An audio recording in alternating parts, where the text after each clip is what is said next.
बिस्मिल्लाहिर्रहमानिर्रहीम।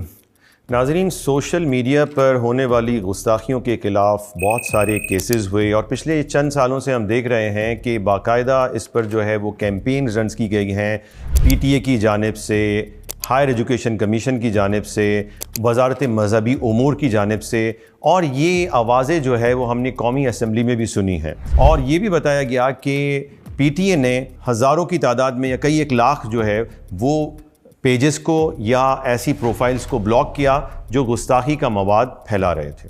अब सूरत हाल ये है कि पिछले चंद दिनों से सोशल मीडिया पर एक मामले को बहुत ज़्यादा लाया जा रहा है और उसकी वीडियो क्लिप्स भी आ रही हैं और लोग परेशान हैं कि आखिर मामला क्या है। तो नाज़रीन, आज हम इस बात को समझने की कोशिश करते हैं कि ये आखिर हो क्या रहा है, क्या किया जा रहा है, क्या करने की कोशिश की जा रही है। लेकिन जब भी कोई कानून बनता है तो किसी वजह से बनता है। कोई वाक़या होता है, कोई इवेंट होता है तो कानून बनता है, या वो कानून तब्दील किया जाता है या वो कानून को ख़त्म कर दिया जाता है। तो वाक़यात और इवेंट जो है वो किसी भी कानून के होने ना होने के लिए ज़रूरी होते हैं। हम ये देख रहे हैं और ये बिल्कुल ओपन सीक्रेट है, ये कोई मतलब ढकी छुपी बात नहीं है। इंटरनेट पे जाके सर्च करें, आपको मिल जाएगा कि यूरोपीय यूनियन एंटी ब्लास्फेमी लॉ है और यूरोपीय यूनियन ने पाकिस्तान को एक फैसिलिटी दी है, वो है GSP+ की। यानी पाकिस्तान जो है वो यहाँ से जब चीज़ें एक्सपोर्ट करता है यूरोपीय ममालिक में तो वहाँ पर उन अशिया पर ड्यूटीज़ नहीं लगाई जाती। तो इस वजह से पाकिस्तान को बहुत अच्छा रेवेन्यू जनरेट करने का मौका मिलता है। लेकिन इसके एवज़ यूरोपीय यूनियन पाकिस्तान से ही डिमांड करती है कि आप जो है वो हमारी ये 27 कन्वेंशंस हैं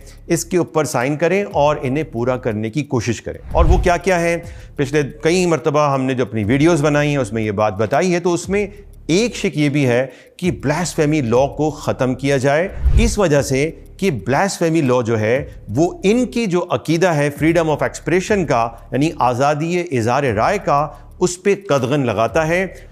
ये यूरोपियन यूनियन की एक डिमांड है जो वो पाकिस्तान से करते हैं। और चूंकि आपको मालूम है कि पाकिस्तान में ऐसा होना इतनी आसान बात नहीं है, और आपने देखा जब भी इसके बारे में कोई कोशिश की गई है तो पाकिस्तानी अवाम इस बात पर बिल्कुल मुत्तफ़िक है और एक पेज पर है कि हम नबी करीम अलैहिस्सलाम की गुस्ताखियों को किसी तौर बर्दाश्त नहीं करेंगे और तहफ़्फ़ुज़ कानून नामूस रिसालत 295C को हमेशा प्रोटेक्ट करेंगे। तो जब भी ये कोशिशें हुई, इस पे बड़ी बड़ी तहरीकें चली, जलसे हुए, जुलूस हुए, लोग कई शहीद भी हो गए, कैसे कैसे मामलात हुए जो पिछले कई सालों में आप देखते चले आ रहे हैं। तो अब जो है वो एक नया तरीक़ेकार जो है वो इख्तियार किया जा रहा है। जैसा कि मैंने पहले बताया कि कानून बनने के लिए, ख़त्म होने के लिए किसी इवेंट और वाक़ये की ज़रूरत होती है।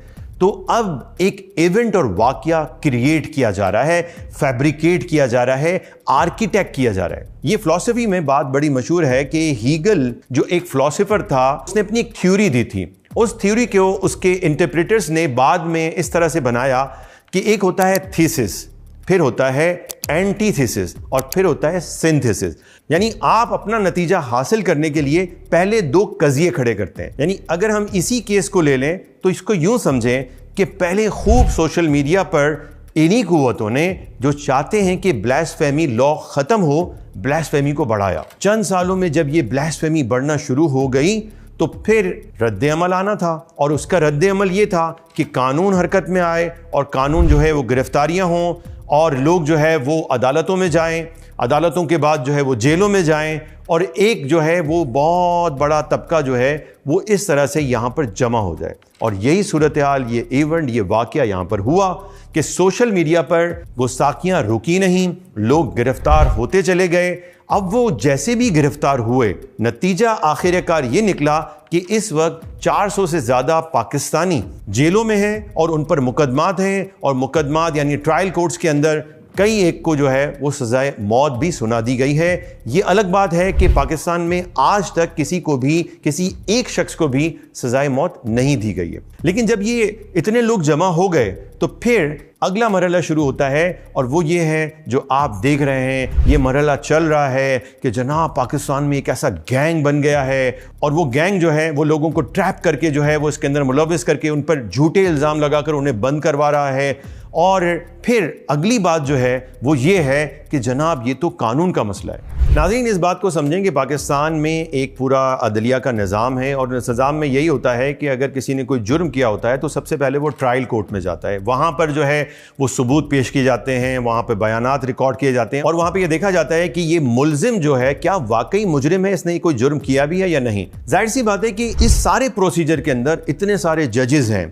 इसके बाद वकला हैं, फिर पुलिस है, फिर FIA है, फिर गवाह हैं। तो क्या आप समझते हैं कि मुख्तलिफ शहरों के अंदर ये पूरी जो प्रोसीडिंग्स चल रही हैं पिछले 4-5 सालों से, क्या वो सारे के सारे ही जो है वो बिके हुए हैं या वो पूरा का पूरा गैंग है?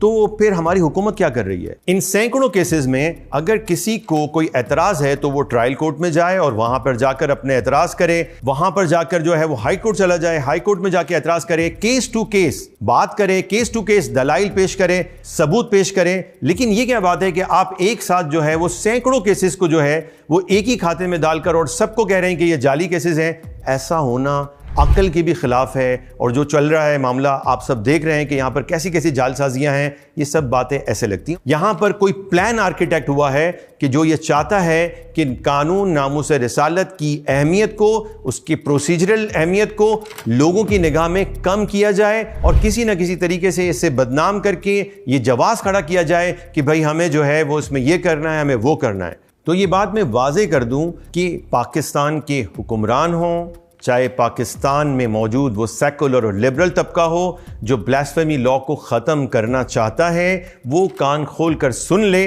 कि पाकिस्तान की अवाम बल्कि बच्चा बच्चा वो तहफ़्फ़ुज़ कानून नामूस रिसालत का मुहाफ़िज़ है और उन्हें किसी भी तरह से इसे गैर मौसर करने की इजाज़त नहीं देगा। लेकिन आप इस मौके पर तहफ़्फ़ुज़ नामूस रिसालत के लिए खड़े हो जाए। बल्कि अगर कोई इस कानून को बदनाम करने के लिए जाली मुकदमात करवा रहा है तो कमीशन में नहीं, सिर्फ ट्रायल कोर्ट में उसके सबूत पेश किए जाएं, हम उनके खिलाफ भी यकीनन खड़े होंगे।